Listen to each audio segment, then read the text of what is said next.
When we look up in the sky, it's not usually too hard to see jet trails of an aircraft transporting passengers around the world.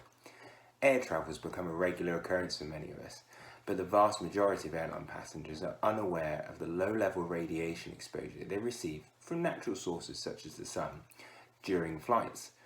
Most of us within our lifetime have had some form of X-ray, whether this was the dentist or perhaps for a broken bone. You'll know from this experience that the X-ray can penetrate your body, but you can't see or feel its electromagnetic radiation. And you probably don't give a second thought to the radiological dose from it. It's widely acknowledged that exposure to high levels of radiation can result in detrimental health effects to humans. Now, if I tell you that during a one-way transatlantic flight, you'd receive the same radiological dose uptake as an X-ray, would you be concerned? What if you're flying even higher? Or in space?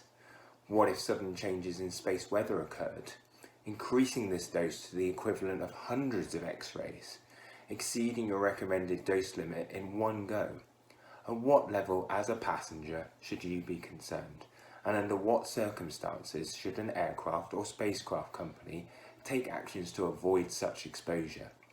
Now, my research looks at two specific scenarios for radiation risk and its management, namely high altitude balloon flight and space tourism, where participants cross the 62-mile Kármán line and enter into outer space.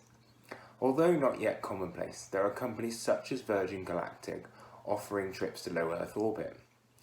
Due to the nature of these trips and the altitude of such flights, they could be vulnerable to changes in cosmic radiation, or what we call space weather.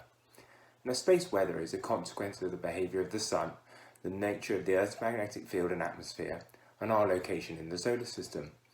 Unlike the X-ray that you have on your teeth or your broken bone, space weather is constantly changing.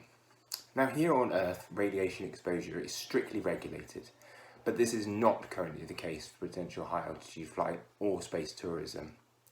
My research will create a formula and prediction tool to enable crew and passengers to calculate their potential radiological dose during such high-altitude flights. It will allow commercial entities such as Virgin Galactic to demonstrate that they are working towards creating a newly regulated industry.